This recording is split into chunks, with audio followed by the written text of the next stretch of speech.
Assalamualaikum warahmatullahi wabarakatuh. Salam sehat untuk kita semua. Perkenalkan, saya Dedek Saiful Qohir. Saya salah satu dosen di program studi D3 Keperawatan, jurusan Keperawatan Poltekkes Kemenkes Tanjung Karang. Mohon izin, saya akan unjuk kerja di bidang pengajaran melalui video pembelajaran. Mata kuliah yang akan saya sampaikan melalui video pembelajaran kali ini adalah mata kuliah Kebijakan Kesehatan. Mata kuliah Kebijakan Kesehatan terdiri dari 2 SKS teori. Mata kuliah disampaikan dengan ceramah, diskusi, presentasi dan tanya jawab, kemudian evaluasi. Mata kuliah Kebijakan Kesehatan membahas tentang konsep sehat sakit, paradigma sehat, pembangunan berwawasan kesehatan dan kelestarian lingkungan, standar pelayanan minimal, serta program-program pemerintah dalam mengatasi masalah di bidang kesehatan.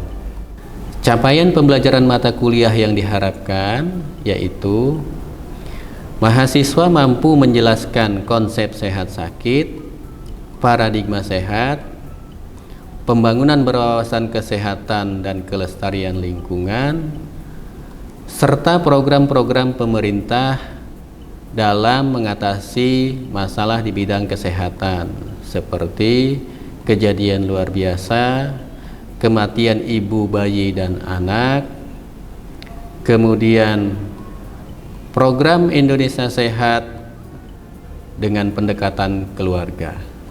Komponen penilaian dari mata kuliah Kebijakan Kesehatan terdiri dari penugasan 40%, UTS 30%, dan UAS 30%.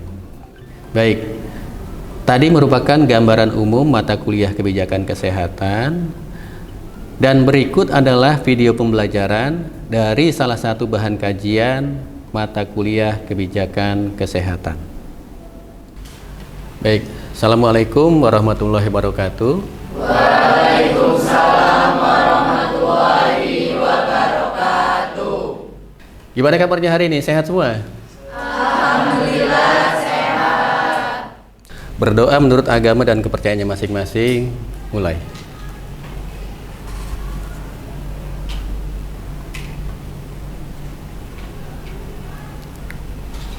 Selesai.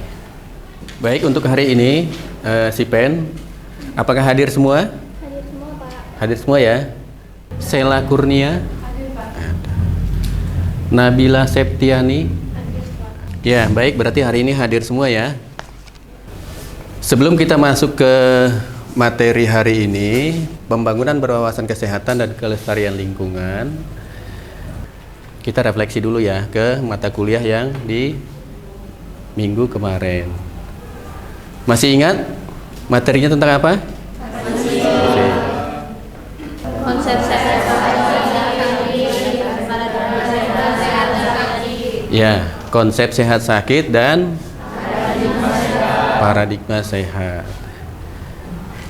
Siapa di antara mahasiswa yang mau mengulas pengertian paradigma sehat? Silahkan coba Wahyu.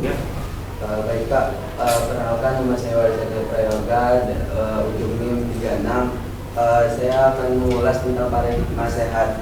Jadi paradigma sehat adalah cara pandang, pola pikir atau model pembangunan kesehatan yang berorientasi pada peningkatan, pemeliharaan, dan perlindungan kesehatan masyarakat. Oke, baik ya, jawaban Wahyu tadi bagus. Kita kasih aplaus buat Wahyu. Nah, sekarang hari ini kita akan ke bahan kajian berikutnya, yaitu tentang pembangunan berwawasan kesehatan dan kelestarian lingkungan.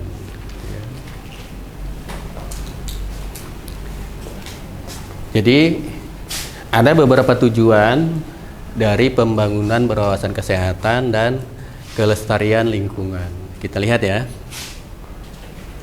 Tujuan yang pertama, menjamin kesehatan masyarakat melalui lingkungan hidup yang sehat. Nah, lingkungan hidup yang sehat itu yang seperti apa? Lingkungan hidup yang sehat itu yang seperti apa? Ciri-ciri air bersih, air yang layak untuk dikonsumsi. Yang pertama, tidak yang ketiga, tidak berbau, tidak berasa, tidak berwarna. Siapa yang tinggal di Lampung Barat? Nah, kemarin kan kejadiannya ya, ada petani yang di kebun tuh diterkam harimaunya disalahkan masuk kebun katanya, padahal kebunnya masuk rumah kebunnya masuk habitat. Sasarannya yang pertama individu dan keluarga. Kenapa individu dan keluarga yang pertama? Karena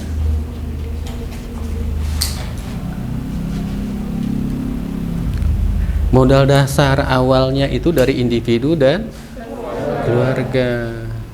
Gimana sih keluarga kita mengajarkan kita untuk hidup sehat, untuk berperilaku sehat. Nah, kalau dari keluarga sudah tertanam sikap, perilaku, hidup sehat, nah nanti ke masyarakat juga akan mudah kita menerapkannya gitu ya. Nah, sasaran yang ketiga, pemerintah, baik pemerintah pusat maupun pemerintah daerah. Nah, karena pemerintah ini yang nanti membuat regulasi, membuat kebijakan, merencanakan pembangunan gitu ya. Lanjut ya? Lanjut. Masih semangat kan? Masih. Energinya masih ada? Sarapan tadi? Masih ya? Coba teriak dulu semangatnya gimana? Semangat pagi. Pagi, luar biasa.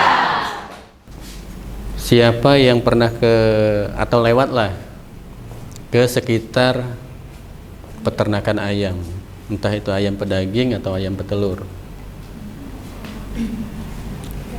Pernah kan? Pernah. Apa yang kita rasakan di situ? Bau. Terus apa lagi? Banyak lalat. Apa lagi? Apa? Kumuh. Itu ya. Itu tadi polusi. Yang pertama tadi kan tujuannya untuk agar warga masyarakat bisa mengakses terpenuhi udara bersih. Nah, kalau di sekitar perumahan, di sekitar rumah ada kandang ayam, udaranya jadi bau. Banyaklah.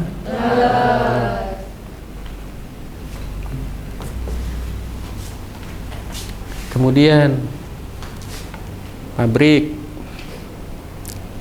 misalnya pabrik apa? Sawit. Terus apa lagi? Tebu, karet. Nah, kita kan dekat pabrik karet ya. Kadang-kadang kan kecium juga ke sini bau karetnya.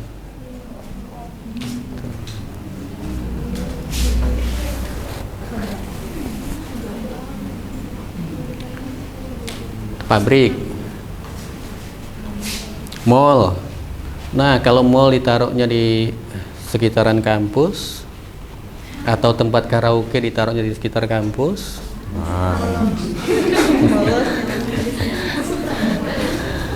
mahasiswanya begitu ada jam kosong dikit ke mall. Tuh. Ada jam kosong dikit ke karaoke. Begitu sudah di mall, di karaoke lupa kampus lagi ya.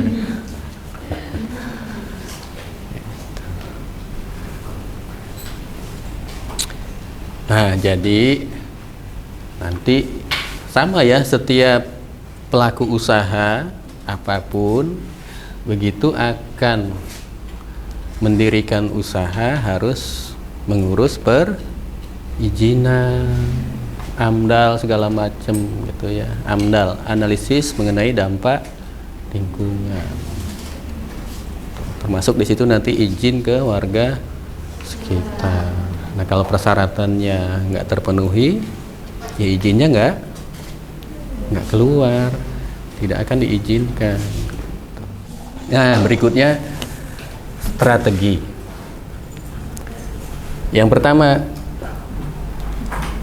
integrasi kebijakan lintas sektor. Jadi nanti mahasiswa di dunia kerja mungkin sekarang sudah mulai baca ya, paham, baca literatur. Ada lintas program, ada lintas sektor. Jadi kalau lintas program antara kesehatan, misalnya di puskes, nanti mahasiswa kan perawat tuh, lintas program dengan KIA, KB, gitu ya. Lintas program dengan surveillance, gitu. Jadi dalam merencanakan, melaksanakan program, kegiatan, kita bekerja sama dengan program maupun sektor yang lain.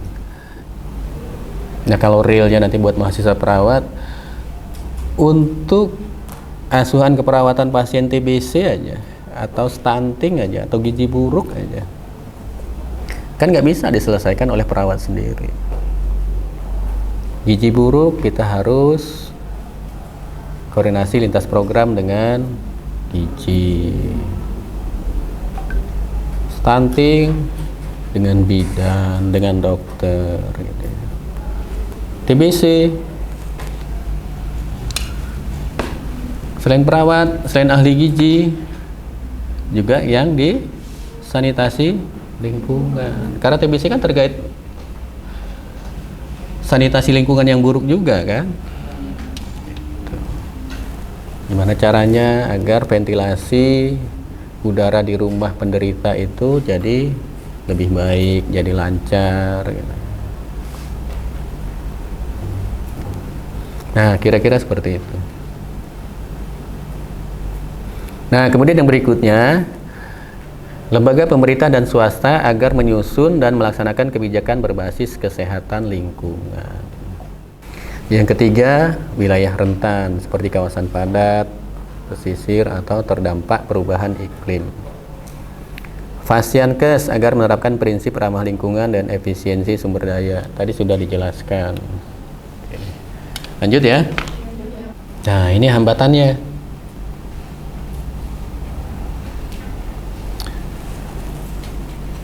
Jadi di setiap kegiatan lah ya, di setiap kegiatan, setiap program ya ada hambatan. Tapi hambatan itu kan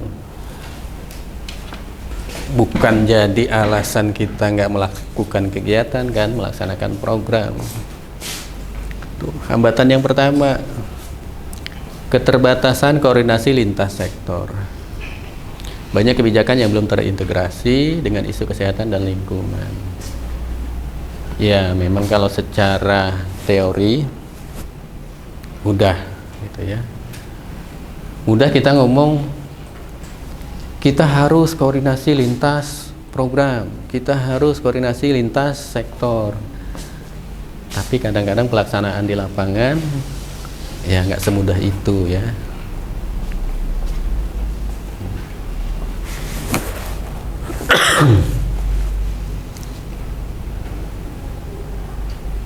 Dulu ya, dulu. Kalau sekarang sepertinya koordinasi lintas sektor, lintas program akan lebih mudah karena kemajuan teknologi informasi gitu ya. Kalau dulu ya kita mau koordinasi antar kementerian atau antar instansi di Pemda agak susah. Kalau sekarang teknologi informasi mudah banget ya. Data bisa kita akses, semua instansi bisa mengakses data. Kemudian berikutnya resistensi sosial dan rendahnya literasi lingkungan.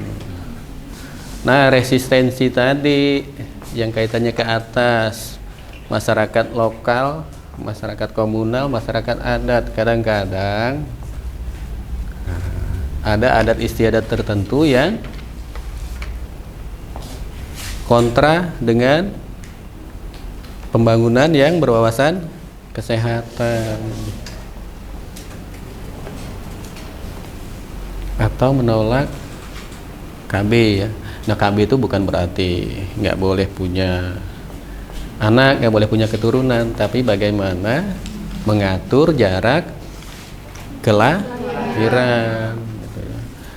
Jangan anaknya belum bisa jalan udah hamil lagi gitu ya. Anaknya baru 6 bulan udah hamil lagi. Jadi KB itu mengatur jarak kelahiran. Namanya keluarga berencana, merencanakan kelahiran.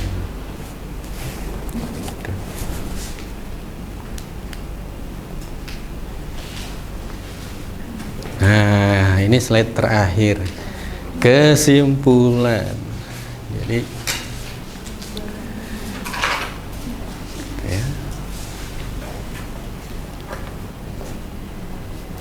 Jadi pembangunan berwawasan kesehatan dan kelestarian lingkungan merupakan pendekatan strategis dalam mewujudkan keberlanjutan yang tidak hanya fokus pada pertumbuhan ekonomi, tapi juga menjamin kesehatan masyarakat dan menjaga keberlangsungan lingkungan hidup. Gitu ya. Jadi fokusnya pembangunan berwawasan kesehatan dan kelestarian lingkungan hidup itu bukan hanya di ekonomi gitu ya, tapi keberlangsungan lingkungan hidup. Tadi di depan kan masa saat ini sampai masa akan datang. Masa akan datang siapa? Ya anak keturunan, anak cucunya mahasiswa ini juga nanti. Tuh. Kalau pohonnya ditebang, nggak ada lagi nanti gajah. Gajahnya punah, anak keturunannya, anak cucunya ke depan cuma bisa lihat gambar, video. Oh ini gajah, ini harimau gitu ya.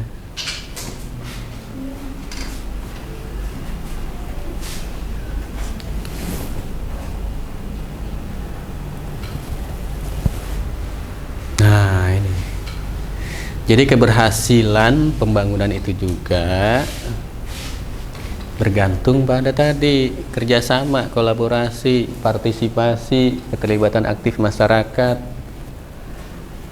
komitmen politik dan kebijakan pemerintah. Sama nanti di keperawatan,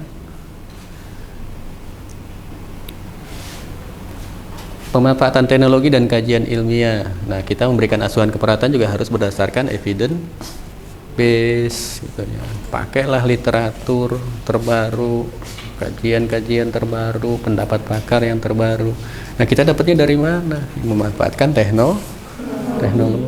Nah, baik, sampai sini ada yang mau didiskusikan atau ditanyakan? Silahkan, angkat tangan.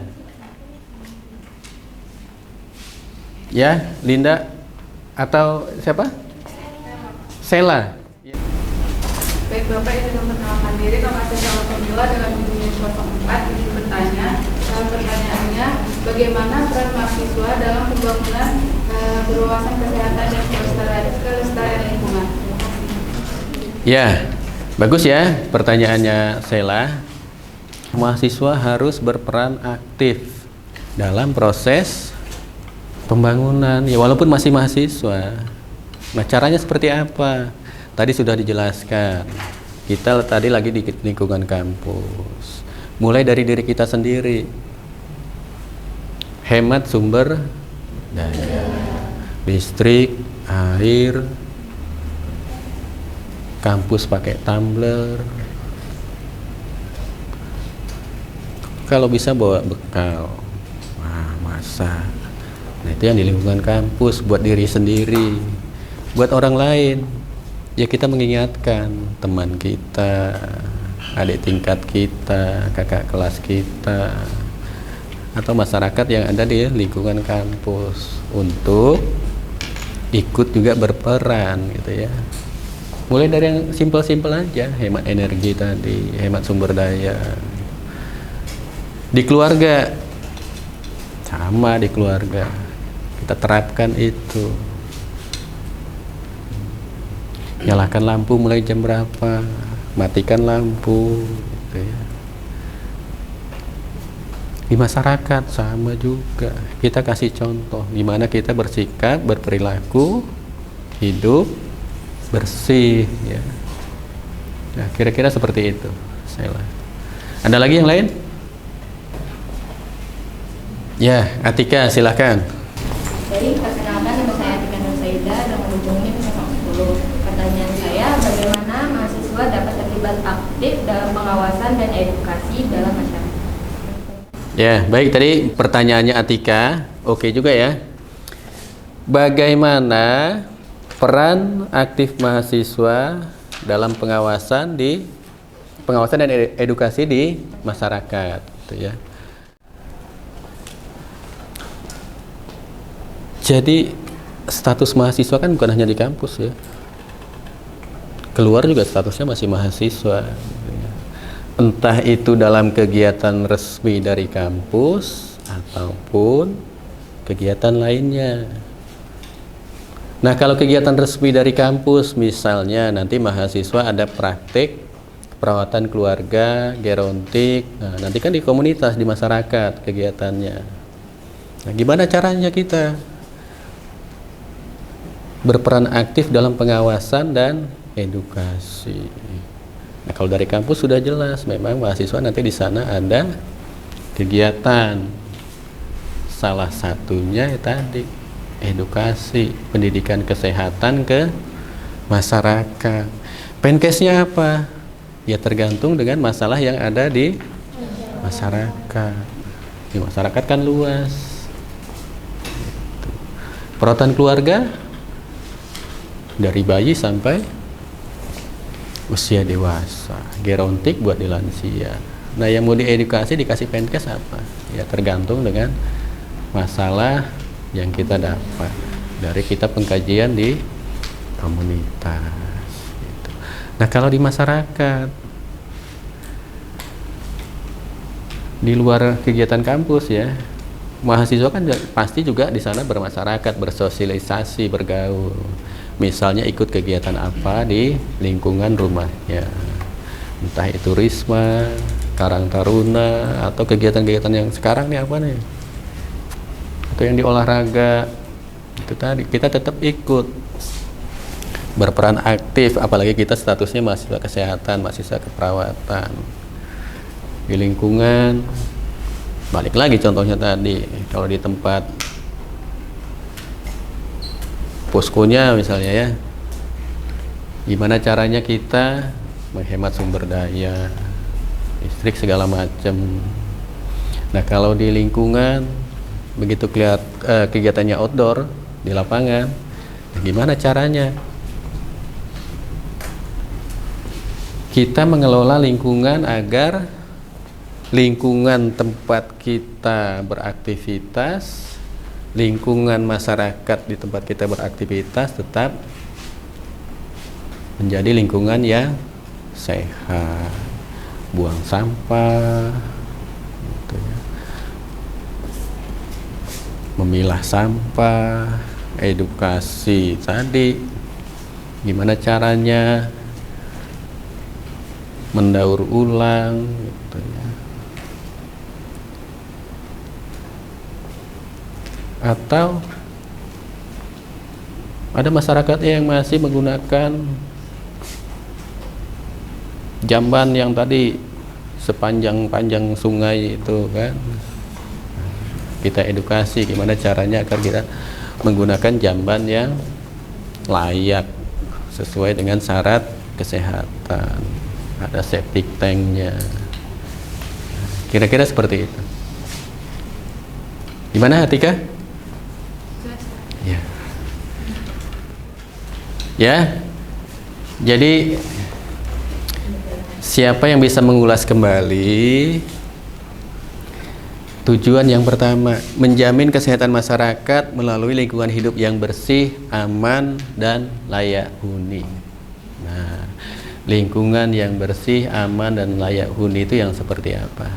Siapa yang mau menjawab? Tunjuk tangan. Ya, silahkan, Sisirilah. Ya. Baik Bapak, sebelumnya juga memperkenalkan diri, saya Sirla Adara dengan umumnya 37. Saya akan menjawab pertanyaannya untuk tujuan menjamin kesehatan masyarakat itu contohnya seperti jadi masyarakat itu tinggal di lingkungan yang bersih dan juga sehat. Contoh dari lingkungan yang bersih itu sendiri bisa dari air yang bersih. Jadi kriteria untuk air bersih itu air tersebut tidak berbau, tidak berasa, dan tidak berwarna. Lalu masyarakat juga tinggal di lingkungan dengan udara yang bersih. Untuk kriteria udara yang bersih itu contohnya atau kriterianya udara tersebut tidak berbau dan tidak berdebu, Pak. Ya. Ya, terima kasih Sisirila ya, tadi jawabannya bagus. Nah, kira-kira yang lain sama ya, paham ya? Jadi itu tadi materi kita untuk hari ini dari awal sampai akhir tadi. Mudah-mudahan mahasiswa bisa memahami dan menerapkannya di ya minimal di kampus, minimal di rumah. Lebih bagus lagi bisa mencontohkan ke masyarakat. Jadi role model ya. Jadi untuk pertemuan hari ini cukup. Nah, untuk pertemuan minggu depan ada tugas ya. Nah, tugas mahasiswa penugasan kelompok nih. Gitu. Kelompoknya kan sudah dibagi. Jadi semua kelompok nanti sama bahasannya. Yang dibahas terkait dengan pemanasan global dan dampak pemanasan global. Nanti tugas dikirim ke Google Classroom. Linknya nanti dikirim. Jelas ya? Jelas. Jadi untuk hari ini cukup. Saya akhiri. Assalamualaikum warahmatullahi wabarakatuh. Waalaikumsalam warahmatullahi wabarakatuh. Arigato sensei. Demikian video pembelajaran dari salah satu bahan kajian mata kuliah kebijakan kesehatan. Saya Dedek Saiful Qohir pamit undur diri. Wassalamualaikum warahmatullahi wabarakatuh.